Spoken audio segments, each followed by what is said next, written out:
Okay, welcome to Online UWC Week 4. This week we will focus on issues of sustainable energy sources, and today we're lucky to have Julia Jaskolska speak to us about these issues. And more about Julia: she's an engineer, she's educator by passion, and she's a businesswoman by profession. She currently works for Bain Company as a consultant. And her projects focus on energy and sustainability. But in her previous experience, she has had a chance to work for other big private companies. She's worked in the public sector, in academia, and in startups. And all of these things she always had to do with energy and sustainability. And she graduated from MIT in materials engineering, where she eyewitnessed the launch of the very first online for-credit class through edX. So this is why she's excited to join us here. And then further, she did her master's degree in sustainable development at Cambridge University, and she focused her research on sustainability within the energy sector. So without further ado, Julia, if there's anything about your amazing biography that I forgot, please feel free to add, and otherwise, do tell us what you're going to talk about today.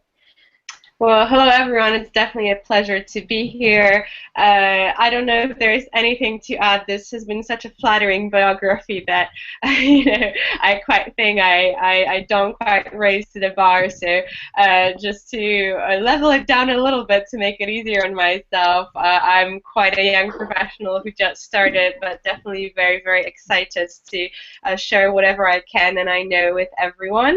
And energy is definitely one of my greatest passions. I think it's a very crucial topic and resource today to talk about and to start thinking about, as it's something that happens a little bit behind the scenes, not something that everyday person has to think about or interact, but definitely uses and is indirectly very much involved too in. So those are some issues that I like to talk about, but mostly make you think about for yourselves, which I think is probably the most valuable thing that one can teach anyone, is to get them started to think rather than project their own opinions and ideas. So I guess without any further preludes, we could move on to my little presentation where I want to share some topics related to sustainability and energy sustainability. So let's see if I'm doing this fancy technology thing right at the moment.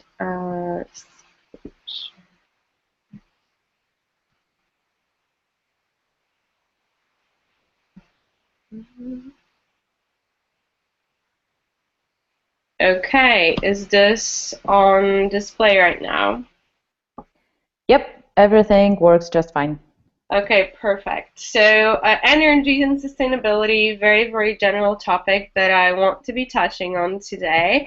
So let's start with the very basics. How do we generate electricity and energy in general? So this presentation, the topic today will focus on electricity mostly. As you all know, there are other uses of energy, transportation, other ways in which energy is not only used for electricity generation, but electricity is definitely a huge component of what people use energy for and how it reaches your houses, for example. And it's definitely a huge, huge use of energy that contributes to lots of carbon emissions. So I allowed myself to divide the generation into sort of two main categories. I called the top four the conventional old ones, which is what's commonly perceived as the dirty, very polluting old way in which our society is used to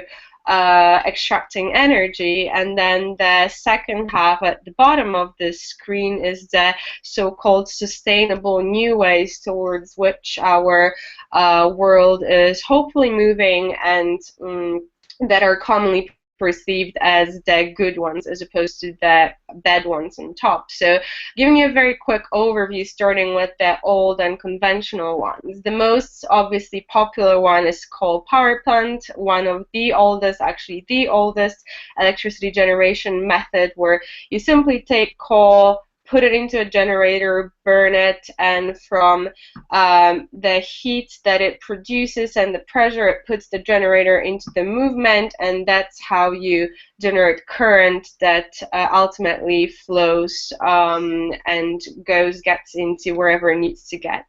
The second one is gas power plant, which is working precisely the same way as the coal combustion plant, except the gas is the main source. Both gas and coal are methane, so it's a very, very similar chemical coal-based particle, which has a different state, a little bit different substance. Natural gas has lower emissions, as we'll see later on, than coal does, but it's also a little bit more expensive, but we'll get into those details later. Third from top, we have nuclear power plants, which is a very different method from the two described above. Here, it's not burning what's causing the electricity generation or energy generation. It's the energy extracted from atoms. It's their nuclei that gets split, which is the nuclear fission, and that split is very, very intense when it comes to energy that gets dissipated in this process. So it's a very, I guess, it's a method that requires much more science to handle and understand than the simple coal burning.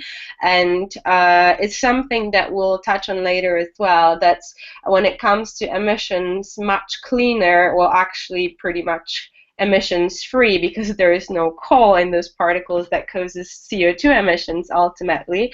But the nuclear waste is what you probably came across as a very controversial issue, because radiation is obviously bad for humans, bad for the environment. So all those particles that undergo fission and that are left over need to be stored in a very safe environment, in a very well-sealed containers, which is the hard and controversial part to handle. And finally, we have hydropower plants, where it's simply the water that is run through the turbine and it's moving it. So you can imagine a huge waterfall, for example, and a water falling down on a turbine and moving it, and that's causing the energy and electricity. So it is, when you think of it this way, it is a clean way of producing energy, although in order to usually build this hydropower plant, which is associated with building dams, and that's usually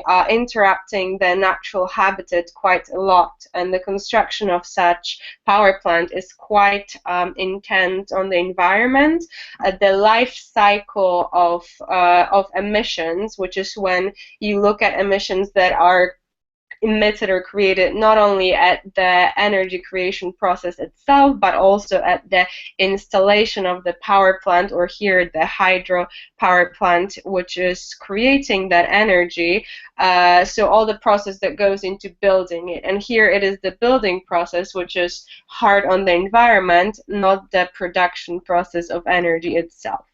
So now moving on to the sustainable, so-called new ways of producing electricity. We have the wind energy, wind turbines, which is just here like the hydro power plant, but except for a water turbine, we have a wind turbine. The wind blows and it's moving a big turbine, and that's how you get electricity. It's very, very clean when it comes to the generation itself, but again, putting the turbines in place, disrupting the natural environment, putting all the cement and all the energy that goes into the environment, giving how long one wind turbine can last for, is also something that goes into the calculations of how sustainable or how clean that entire life cycle really is. Further down, we have solar cells, where it's the radiation from the sun that hits the surface of a solar cell, and then disturbs the electrons on the surface of that material. And those electrons that jump between one state and the other during that jumping emit energy, and that energy is then harvested.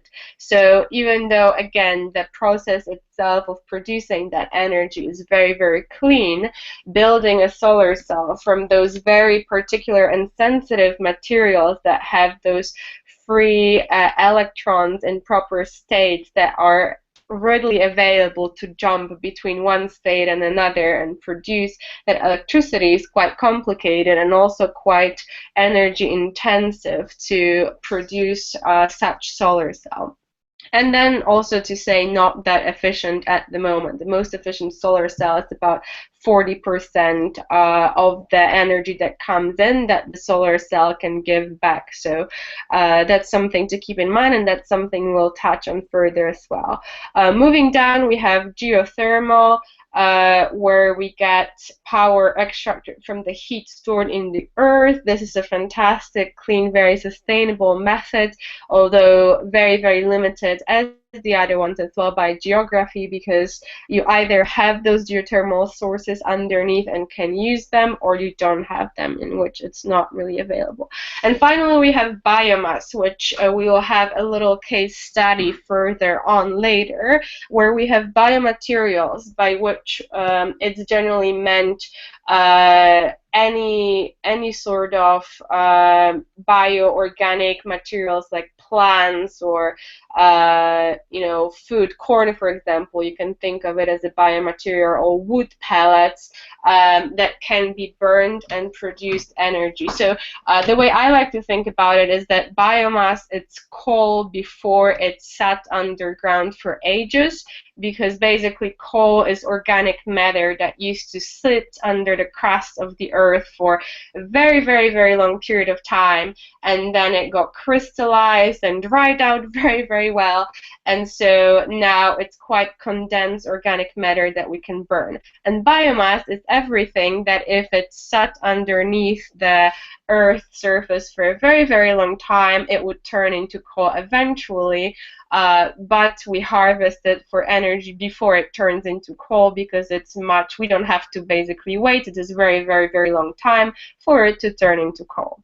So with that little introduction, let's look at the way that once we generate power from any of the sources that I mentioned, how it actually gets into either your houses or any other place where it needs to get when the energy is consumed. So we have a power plant, which we just very briefly discussed in the previous slide, and then it travels through those high voltage transmission lines at a very, very high voltage to a power substation. Then for safety reasons and for other technical reasons, for example, losses on the lines, because every time electricity travels long distances with resistance, you lose some power the further you travel. So there's always this optimization between how far your power plant is and how far your final consumption point is, because the further away that is, the more you lose on the way.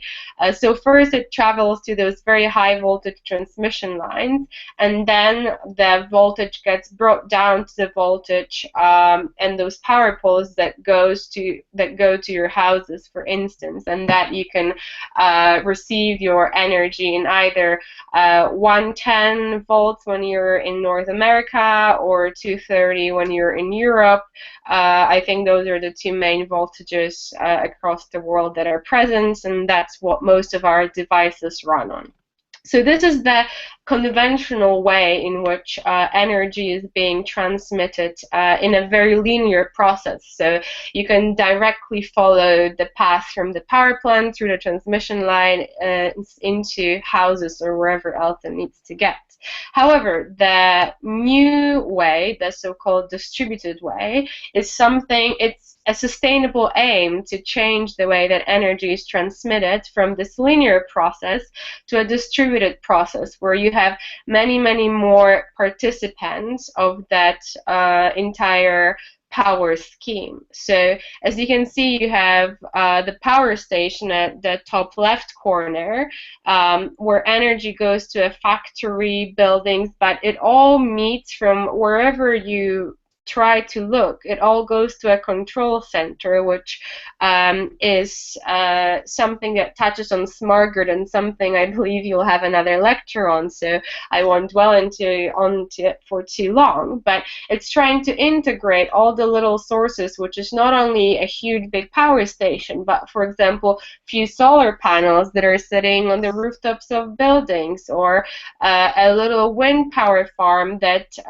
can go directly to a house as opposed to going through those connected transmission lines first and then to houses. And then you have a house that is, you know, on the very bottom that's charging its own car, and that house can also have its own solar panels which allow it to, for example, heat up the water in your bathroom without using outside electricity from that factory that, or from that power plant that provided it back in that previous slide with the linear generation and going through all the transmission lines. So this system allows for much more independent use of energy and much more independent and sort of distributed management of it, which makes it easier when it comes to supply and demand gaps. For, if you can imagine, for example, 5 p.m. in the evening or 6 p.m., everyone comes home, everyone turns on their TV,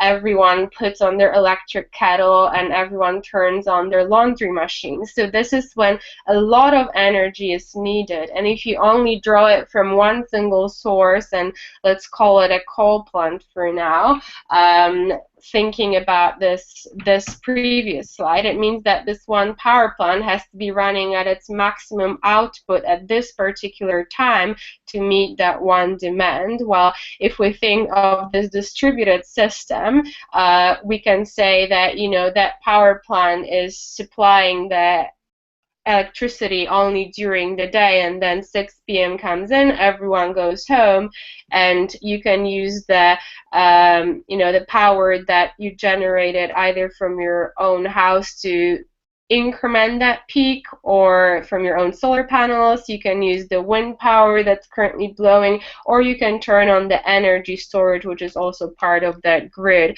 which means that the power station doesn't need to be running at the maximum output 24/7, because it's really hard to switch between maximum and minimum output for a coal plant, which has a very slow reaction time. It takes a lot of time to heat up and cool down, but you can run it at a medium for the whole day, and then when it's needed at a maximum, you can bring all these other sources to supply for that. So this is really the future of energy distribution, and something that a lot of grids are aiming for. Obviously, it's a lot of technical issues that need to be resolved, a lot of software. It still has a long way to go, but it's definitely the optimal model that is considered more sustainable, and hopefully will become the model of the future of every city or place in the earth. So now going back to those different energy sources that we discussed, or I discussed on the first slide, given the source that they come from, they all generate different, or produce different amount of CO2 emissions. So as it comes as no surprise, we have coal on the very left-hand side, which produces the most emissions out of all sources, and you have it neatly divided here for the direct emissions from burning, and the white rectangles, which are the indirect emissions from the life cycle. And that's why, for example, you can see that solar PV also have emissions, even though, as I said earlier, you don't really generate any emissions during the actual generation, so it might come as a surprise that it still generates some emissions, but you have have all the life cycle emissions, which comes from production of that solar panel and then recycling of that solar panel afterwards when it's reached its end of life and it's no use anymore. You have to do something with it as well, and that recycling causes emissions as well. So looking at that graph, it's very clear that, you know, coal is obviously the evil here, with tons of emissions and pollution, going down to gas second to the right, and then it just gets better. So looking at this graph, it seems like it's very, very obvious that it's nuclear and wind and perhaps solar and hydro, wherever you can, that are much less intense in terms of emissions. So now the big question that I have for all of you, and it's a shame that this time you can't answer in an interactive way, is why do we still produce from all the bad sources if it's so obvious that, you know, those good sources are clearly identified and we can just all start putting up nuclear plants and wind turbines to make the world a better place?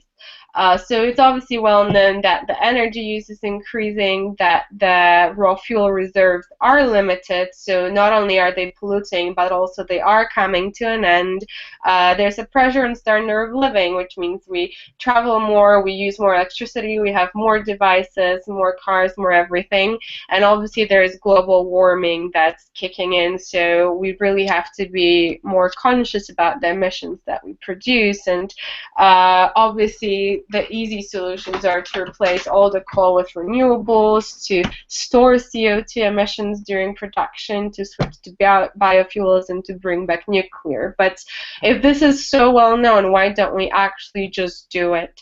And this is what I wanted to actually focus this, or get you thinking about, that, you know, when it comes to sustainability, it's not always the obvious good answer, because there is so much context to it. And most of all, sustainability is not just environment, which is the you know, top bubble here. It's also it also has an economic dimension, because it has to be implementable, it has to be doable wherever it needs to be done, and it has to take into account all the social factors. You know, people need to be happy and healthy, and it needs to come at a stage when they're ready to implement a certain solution. And so given that it's not just numbers, it's not just how much emissions something produces, it's all those other two issues as well. That's why the answer is not always crystal clear when it comes to, is something sustainable? And this is why I always say that you can never ask anyone, is coal sustainable or non-sustainable, or is solar energy sustainable or non-sustainable, because you have to ask where and when, which are the two key questions to answer.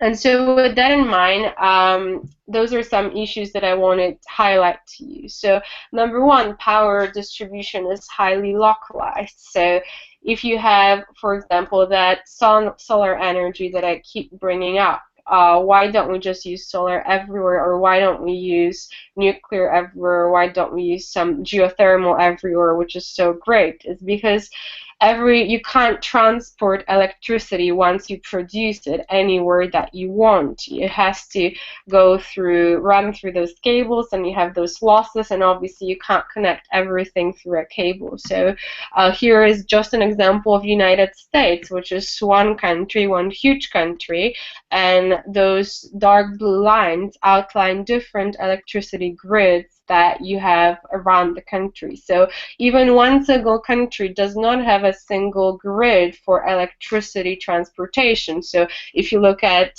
Texas, for example, if you produce some electricity in Texas, it's actually not connected to any other American state at all. So all the electricity that's produced in Texas cannot physically go anywhere outside of Texas, which means that, you know, if you produce energy, let's call it in a good way, in one place, you can't really bring it to another place where it can only be, let's say, produced in a bad way. So that's something that really limits your choices when it comes to electricity generation that you can and cannot do.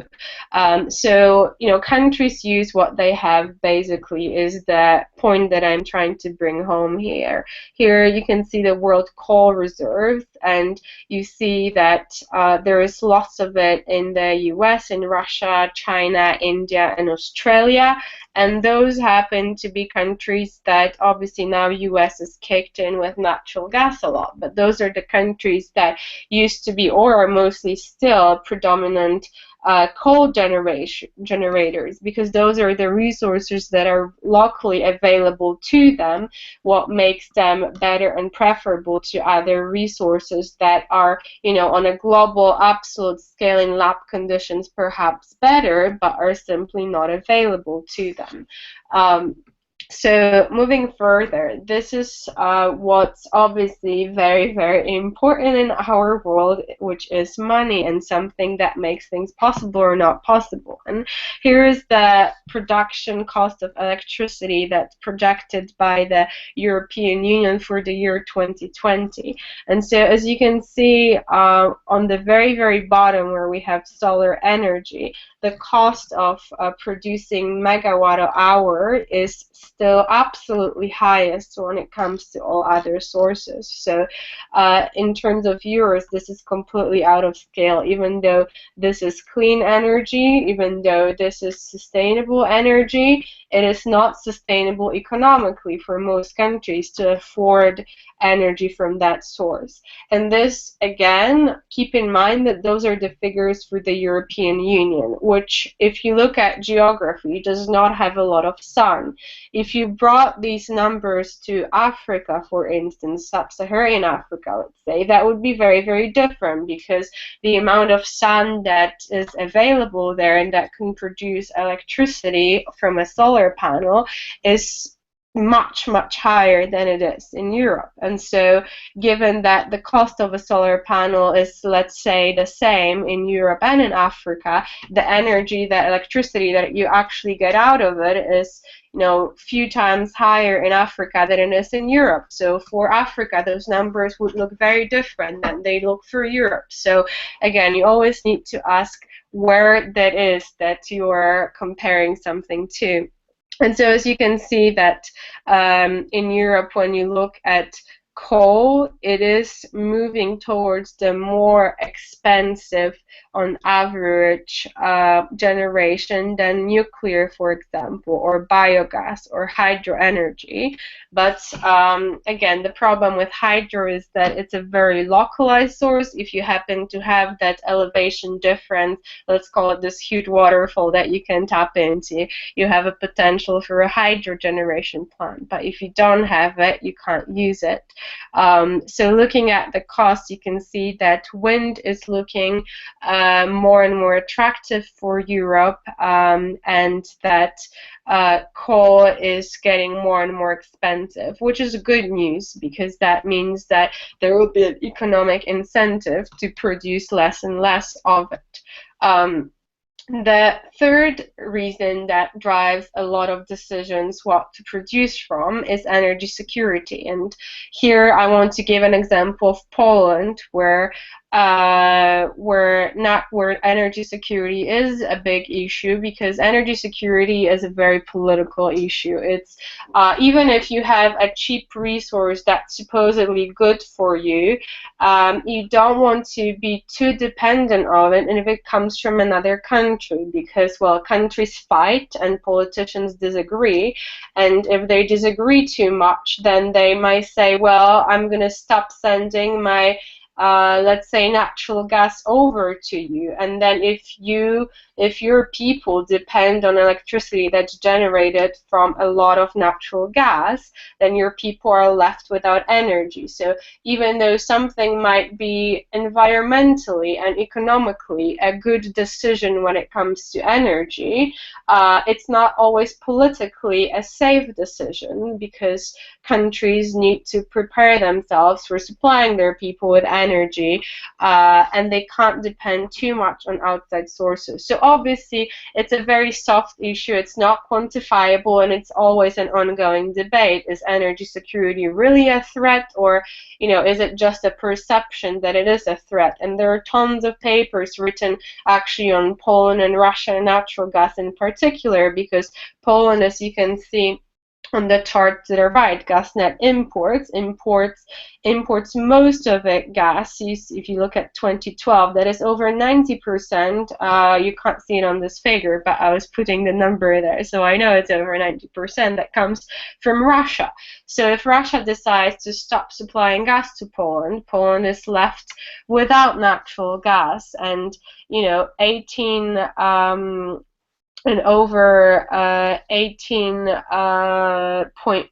of a billion cubic meters of consumptions come from Russia, which is a big, relatively significant portion of the economy. Not the main one, but it's still important. And so the question is, do you want a cheaper gas? Well, given that the prices are not very cheap anyway from Russia, but can you really rely on it? And some people say that you can, some people say that you can't.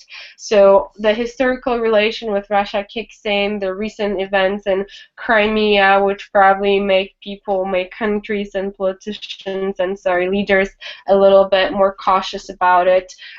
So again, it's not a crystal clear decision what you choose. And then finally, you have perceptions and policy again. So it's, the first picture here, the corn covered with US dollars, is what represents biomass. Biomass at the moment has lots of subsidies in the European Union when it comes to energy production and generation, but is it really clean? We'll get back to it in a second, but it's currently perceived to be very, very clean and encouraged for certain reasons, one of them being precisely energy security and the fact that plants can be grown anywhere and they can be grown domestically. And so if you can grow your own plants and burn them, you're independent from any other country or from anyone else for supplying your energy, which is definitely an argument going for it. But at the same time, if you're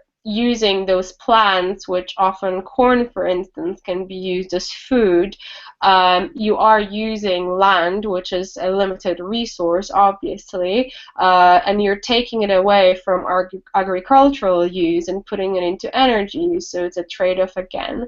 Then you have perceptions of people. When you look at nuclear power, there are so many people who protest because they're scared, they have fears. They heard what happened in Japan, that all the nuclear catastrophes are still fresh in many people's minds, and they simply are scared. And even though it's scientifically proven that none of the nuclear catastrophes has had any mortalities, and the actual harm that's done to the people is statistically less than the harm when you look at all the mortalities that have been caused in coal mines, for instance.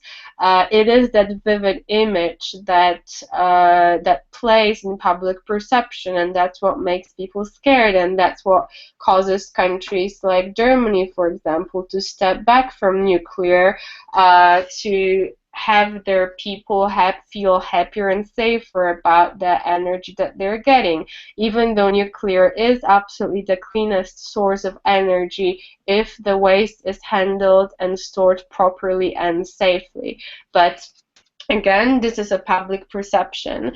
And then at the very bottom, you have people who are saying no to shale gas, who are protesting. And then, if you look at it relatively, if you take a case of Poland, again, where your only or main alternative is coal, which is twice as dirty as you can remember from the graph before as natural gas is, then you may say that natural gas is actually a better and cleaner environmentally alternative. But obviously, in a public perception, it is still a fossil fuel that causes emissions, and people are protesting about it because, Well, number one, it's fossil fuel. Number two, they're scared because they probably seen the film Gasland, where you put a match into a river and a river starts produces a flame and it seems like it's burning, and then the supposed documentary tells you that because of extracting shale gas in the area, the water, drinking water, is polluted. Well, later it turned out that those waters were full of naturally occurring methane, which caused those waters to flame once you put a match into it, regardless of whether shale gas has been produced in the area or not. It was just a naturally occurring phenomena. But nobody said it in the movie, and people got scared, and obviously they started protesting. So there's a lot of qualitative factors that go into decision when it comes to what source of energy are we using to produce. So let's look at case number one. I prepared 3 cases for you today to get you thinking on. And let's look at solar energy, because it's something that's commonly perceived as an extremely sustainable source, as something that the world should be heading towards, and something that's way better than fossil fuels. So here on this diagram, you can see average daily solar radiation at the surface, and you can see that the highest radiation occurs in sub-Saharan Africa and maybe southern part of North America, Mexico, and then you have South America, you have Australia, those parts of the world. But if you look at where Europe is, and if you look at the daily solar radiation over there, it's pretty much minimal. It's 1/3 or even less of what it is in sub-Saharan Africa. And ironically, this is where entire solar research and development developed, which was precisely in Germany. So there are lots of statistics which show that the average density or number of solar panels that are currently in Germany is higher than the number of solar panels in entire United States or South America or anywhere else in the world. And the area covered by it is so high that it could, if it were positioned in Africa, it could power a lot. But the problem is that it isn't. And so now the big question is where I'm trying to bring the point back about local resources. Do you want to put all those solar panels, which are not that clean to produce? They're obviously clean when they generate electricity, but are not that efficient and still very, very much expensive all over Europe, as there are a lot of subsidies for solar energy in Europe at the moment, but you can't physically get out of them all the energy or as much energy as it actually worth it. So how can you call something a sustainable thing globally where it doesn't work that well anywhere? And so actually, because the amount of solar and wind in Germany, there used to be times when the price of electricity in Germany was negative, which means that Germany would pay another country to get their energy from them because they faced so much inconsistency in the grid. So because solar power and wind, as we discussed earlier, are often connected to the grid in this distributed manner, the grid needs to be very well adapted to them, and there needs to be a lot of technological improvements to it to make it work. And so the general German grid was not quite ready to take those differences. When you have a day when the sun shines a lot, and you have a day when the wind blows a lot, and then you produce lots of electricity, but your grid is only used to the regular load that flows through it, you have that overload problem when you can blow up your grid and mess it up because you have too much energy flowing. So those are the times when Germany was paying others to take their energy from them because the grid could not handle it. And what resulted ultimately is that energy became very, very expensive in Germany. And there's been a lot of articles recently about average or some lower income families in Germany that simply lived without electricity in a very much developed Western European country because they simply couldn't afford it. Energy became so expensive because of all the investment in solar cells and wind turbines that simply did not bring the results that they would bring elsewhere. So is that sustainable? The fact that people cannot afford energy? Well, that's something that I will leave you with without an answer. So let's go to case number 2, where we look at biomass. So as I said earlier, biomass, the way I like to think about it, is pretty much all the organic matter that has coal, and as we know that burning coal produces energy, we can either burn it after it's sat underground for many, many years and turned into coal. Sorry, I meant carbon earlier, not coal, the chemical component. Or we take the carbon in all the plants, which is biomass, and burn it as it is now. So biomass is considered to be a very sustainable resource because it can be grown very quickly. It takes, average 20 something years to grow a tree, and then you can burn it. Or if you look at corn or other plants that are used for biomass, it only takes few years. So instead of waiting for millions of years when it's case for coal, you only wait for a few years, and you can repeat the cycle and do it over and over again. So this is what causes biomass to be called a renewable energy source, because the cycle of obtaining it is way shorter than it is for fossil fuels. However, when it comes to actual emissions, and this is why I brought those categories with a blank slide first, because even though it might seem from the very first look at it that biomass is sustainable because it's called renewable, but when we actually think of why it is renewable, which is what I just told you, it's just the time that it takes for the cycle to grow, for the cycle to repeat itself. Is this something what we consider sustainable as well? So looking at some statistics, when it comes to emissions, biomass burning plants actually produces more CO2 emissions than coal, because if you think about it, you have all this fresh gunk that sits in a plant, and when you burn it, it's obviously more dirty. If you think of coal, it took lots of years for it to dry out and crystallize, so it's relatively cleaner than biomass to burn. It just takes a lot of time for that carbon, for that organic matter to dry out and crystallize. Is it renewable? Well, coal is definitely not considered renewable because it takes millions of years for it to sit underground and to create it, to obtain it. When it comes to biomass, yes, because it only takes few years. Opportunity cost is something that is highly debated, and this is why, for example, in the European Union, there's currently a big debate.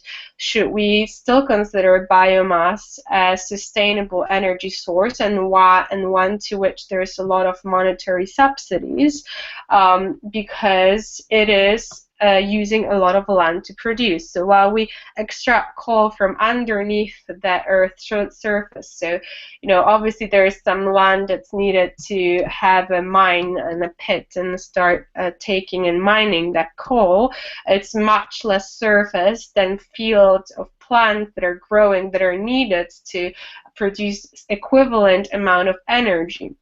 So because obviously there is this global problem, will we have enough food to feed the growing population, and we have limited land to farm on, obviously harvesting and growing biomass, all those plants, is taking up all this land. So the question is, by growing that energy crops, are we depriving some people in developing countries of food, for instance? And European Union is a great example of it, where a lot of plants that are used as biomass are traveling to Europe from Africa or from Brazil, and though that food is pretty much taken away from the people of those countries that can't afford it, but the European Union is willing to pay more than those people would for food to get those plants and burn them and use them for energy. So it's a very socially controversial debate. Do we want to use those plants for energy while those plants could be simply used as food for people in developing countries? And then finally, when it comes to subsidies, obviously, it's not a straightforward answer to say whether coal is subsidized or not, because one can argue that having workers unions that work in coal mines is a way of subsidizing the industry, but in general there are no subsidies when we think of the conventional renewable subsidies that the European Union is trying to incentivize. So for biomass, if somebody is producing biomass and somebody is buying biomass, there are way more financial incentives at the moment. And again, I'm talking about European Union right now, but this is true in a few other parts of the world as well.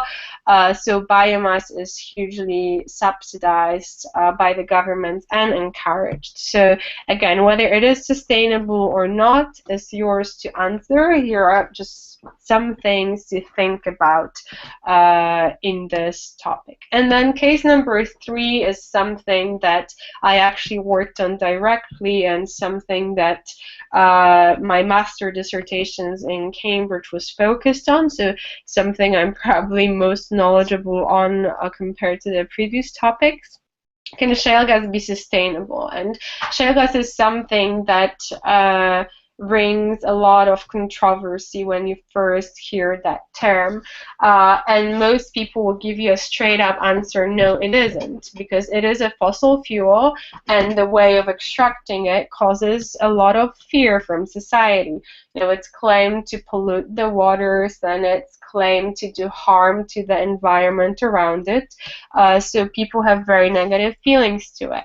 So the case that I worked on was looking at, can shale gas be sustainable, and I looked at Poland and United Kingdom in particular, and I got 2 different answers. I concluded that it can be sustainable in Poland, but it's probably not very sustainable in the United Kingdom, and I wanted to present this case today again to draw your attention to the fact that it's not just a question of is it sustainable or not, but where are we asking?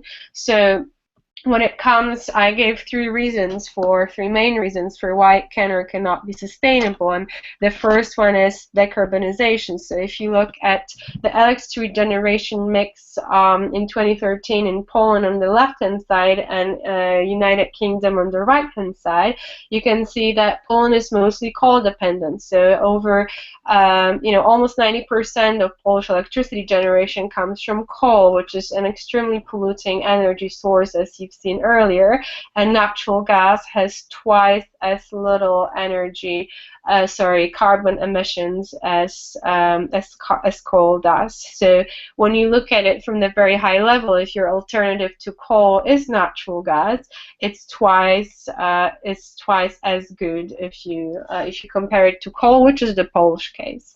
If you look at the United Kingdom, coal is only 40% of their electricity generation, so the situation is not that dramatic when it comes to carbon emissions, and a huge part of their generation is nuclear, which is very clean. Gas is already a big part of it, and then wind is gaining bigger and bigger share. So there's already a lot more clean generation than there is in Poland, and clearly there are alternatives. Also, when it comes to policy, which is a factor I already mentioned, both countries have targets. They're both part of the European Union. Poland is running out of emission certificates, which is what the policy regulator allows you to emit per energy that you produce, and England has its own obligation because it very ambitiously committed to reducing its emissions by 80% by the year 2050. compared to the levels in 1990. So even though both countries need to decarbonize, Poland is a much tougher spot than England is, or United Kingdom. Then when we look at energy security, again, this is something that Poland is struggling with. Natural gas that it has comes in over 90% from Russia, which, given the historical relation of Poland with Russia and recent events in Crimea, as I mentioned already, is not a very good thing. So something that Polish politicians need to keep in mind when they make those decisions regarding natural gas supply. And something that, again, as compared to the United Kingdom, in the UK, that energy security situation is not that dramatic, because UK has a lot of its own resources when it comes to natural gas in the North Sea. And then the third question is prices. When you look at the prices of natural gas in the US, they're in Europe, they're about 3 times the price that they are in the United States with the shale gas revolution. And when you look at Poland in particular at the bottom, the purchase price from Russia is even higher than the price of natural gas than the Netherlands, for instance, pays for its natural gas. So it's one of the highest in Europe. And now the question is it sustainable that the natural gas is so much more expensive, and therefore energy is so much more expensive? And then if you have an alternative or producing your own shale gas that could reduce your price, would it not be sustainable to use it? And so looking at the technically recoverable shale gas reserves, those are obviously the estimates. If you look at the top of it, you have Poland with 148 trillion cubic feet, which is, and then you compare it to Russia, which is a much bigger country, so it's about half of Russia's, and even though its area, it's much smaller, so it's quite a significant reserve if estimated true, because obviously those estimates vary tremendously. So the question is it sustainable not to use that resource that's sitting there, that's available, that would allow the country to burn less coal and therefore reduce its emissions, that will decrease the prices, and that would decrease the dependency on Russia and increase the energy security. So even though shale gas is considered not sustainable and not clean globally, is it still not sustainable for Poland? Well, this is the question that, again, I'm not going to answer for you. So with that third case that I presented, I will conclude my presentation, and I'll leave it on to you, or rather Hania at the moment, for any questions that you might have. Thank you very much. Thank you so much, Julia, for your amazing and fascinating presentation. Really great overview, really great case studies. We'll definitely come back to lots of them in our group discussions. I do have a few questions. First, just kind of clarification questions about your presentation. So Definitely. one question that I can definitely see will come up is you talk a lot about the conventional old methods of generating electricity, and you mention coal, gas, nuclear, and hydro, but you don't mention oil. So could you say why you don't mention oil? Sure. As I said, I'm mostly focused on electricity generation, and oil is mostly used for transportation as a segment, and so not as much for electricity generation per se. So obviously it's a huge, contributor to the fossil fuel emissions in our world, and something to be aware of, but it just wasn't part of the electricity segment that I focused on in particular. Cool. Then the second question I have actually has to do with the estimates, the numbers, some of the numbers that you presented, because specifically in week 2 we looked at statistics for different countries, how they changed over time, and I think one of the purposes of the class is to show how you always should question absolutely everything that you see. And in one of your last slides of the presentation, I noticed that national sources quote the Poland shale gas reserves at 27 tons of thousands of cubic feet Yes. And the International Energy Agency estimates showed this number at 6 times higher, Yes, basically. this is actually a very, So very great what's the difference? question. I didn't know, should we go back to that slide so that people can see it right now, or? No, Uh, no, no worries, no worries. no? The slide will Okay. be distributed to students as well. Okay, yes, so this is slide number 20 for your reference. And yes, this is an excellent question, which definitely makes it worth questioning everything that you see. And I didn't mention it simply for the sake of time to allow people to ask whatever they're interested in, but I'm glad this came up because this shows, again, how political and how very much uncertain certain decisions when it comes to going for certain energy sources are. And so here is what sort of taps a lot into the entire shale gas story in Poland, which is when initially, that was back in 2012, 2013, when the energy when the EIA, which is the American Energy Agency, came up with estimates of shale gas around the world. That was after the shale gas boom happened in the United States, and after a lot of it has been extracted so successfully, the Americans wanted to see, well, how is it across the globe, and can we repeat that success elsewhere? And so they started those studies in different countries. And so running through very quick estimates, they assessed Poland to have such a high reserve that, you know, it was called the natural gas El Dorado, the place where everyone should come and start digging for gas and it will just start flowing. Probably the most, it was doomed as the most attractive European gas for shale gas. And so that's when all the American companies entered Poland to try and extract shale gas. However, because those estimates were not done in conjunction with the local national bodies, that geological bodies. So the, I guess, government agency responsible for that in Poland is the Geological Institute, that is very familiar with the geology and is responsible for surveying it every now and then. And then in Great Britain, this is the BGS, British Geological Survey. And so those American estimates were not consulted with the national geology at all. And so they produced very, very different results. And so when the national estimates were actually done in Poland, they doomed to be much lower.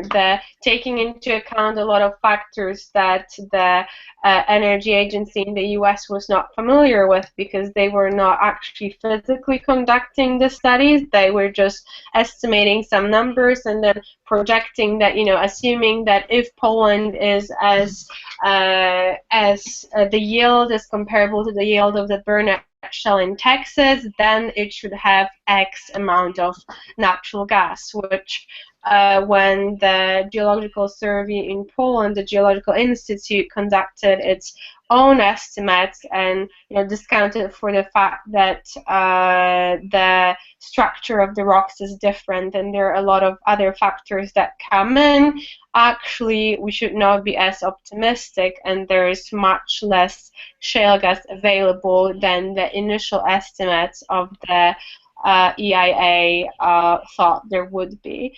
And so, you know, ultimately, those are two different sources. The EIA one, still the last one, holds 148 trillion cubic feet, and those are the numbers that are often quoted when it comes to, you know, there's no agreement globally how much there is really, because nobody really knows. But those sources vary so much, and now the question is, whom do you trust? If you're an energy company that wants to start exploiting for shale gas in Poland, well, you have the American agency that does those studies all over the world that tells you that there is 148, which is, you know, almost 7 times as much or 6 times as much as the Polish National Geological Institute that tells you that there is only between 12 and 27. And so it's a huge investment decision, and what numbers do you trust ultimately? Interestingly, when it comes to United Kingdom, for instance, the American agency estimated this to be only 26 trillion cubic feet, while the British Geological Survey, those are very recent numbers, increased it so much that right now it's estimated anywhere between 82 and 228, which is much higher than the initial 26, and just takes into account the recent drilling. So, it's fair to say that those numbers are newer, but again, they vary drastically from the initial estimates from the energy agency. And so, nobody can really say what is the final number, what is the right number. And if you look at two different sources, you can have two people arguing about one thing, claiming just using different sources. So it's, again, I'm so glad that you brought it up, because you always need to know which source you're basing off, and then there's the entire debate which source is more credible. Cool. Thank you so much for your answer. I have, I guess, a theoretical question. I wonder how you'll respond to this one. Because one of the things that you mentioned is that we lose a lot of energy in the process of transportation. So from the moment it's created at the plant to the moment it reaches the home, we lose a lot of it. So first of all, I wanted to know whether you know how much and how does it vary, basically just give us like an estimate from two. And then you also mentioned that solar panels in Germany, perhaps not the best idea, not lots of sunshine, doesn't make sense. But if you do lose a lot of energy on the during the transport of energy, and if you can have solar panels installed directly on the home, how does then this comparison play? What makes more sense? Sure.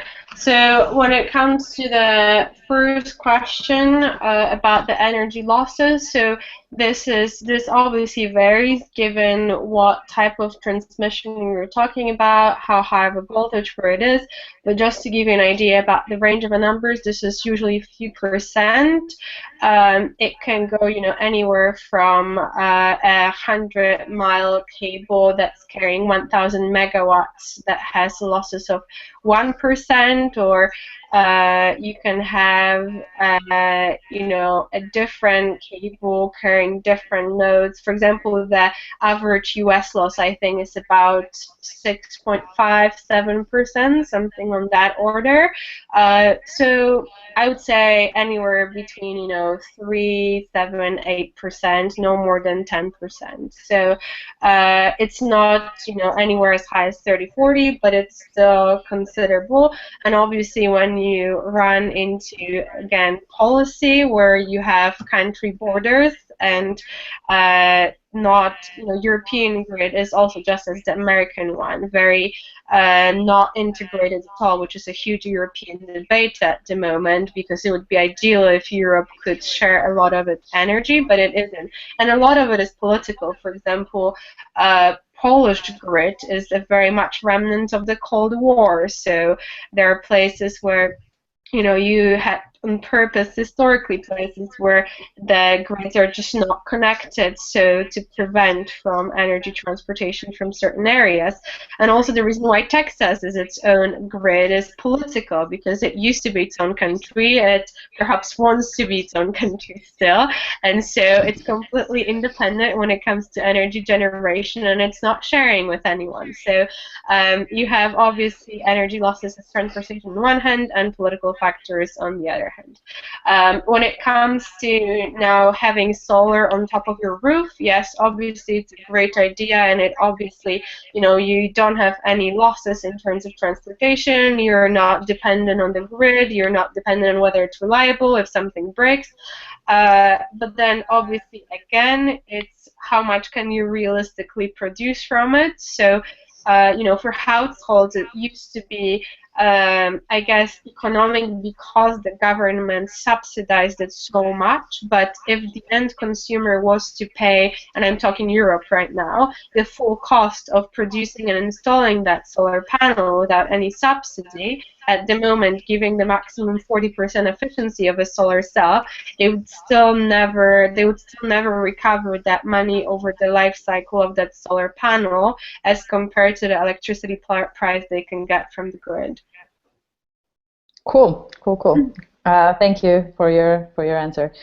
So now I guess I have like a big general question. So we all know how much of a hot topic energy questions are today. So what is the next big thing in energy, and what's going to save us? So, in my humble opinion, I have very straightforward one answer, and this is energy storage. Because a lot of energy problems, which I very briefly mentioned, come from the mismatch between energy supply and energy demand. So there are times where, the wind blows and the sun shines, but the energy is not really needed. So those are the times that I mentioned the prices go negative and you have more energy that you can deal with. So you obviously waste that energy, which is horrible. But that what happens because the grid can't handle it and we don't know how to store it. On the other hand, there are times when it's dark, the sun is not shining anymore, but everyone comes home and turns on their lights and TVs and dryers and cleaners and all of that. And so there's lots of demand, but there isn't enough supply, so you have to turn on all those power plants. So sort of bringing those two levels together, if we had on the one hand, if we had smart devices that could handle and distribute that energy use more evenly throughout the day, and if we had those mechanisms to store energy and kick it in whenever it's needed and produce it whenever it's cheap to produce and the renewable resources are there, that would, I think, be the ultimate solution to our energy problems. And obviously that cannot happen without proper storage. So right now, probably the best storage that's available are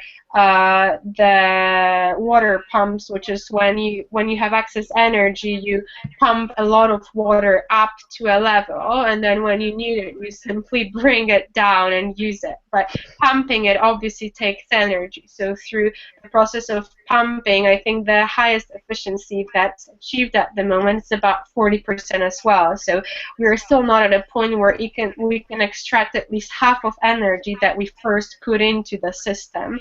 So this is something which has absolutely huge potential, and I think would be the holy grail of any energy research that's currently going on. If someone can find it, it's a definitely multi-million-dollar question to answer. And not only traditional physical ways of storing it, there are people that are trying lots of photovoltaic research that's going on, some bacterial stuff. That are a lot of crazy, fascinating ideas that I very much hope will soon materialize.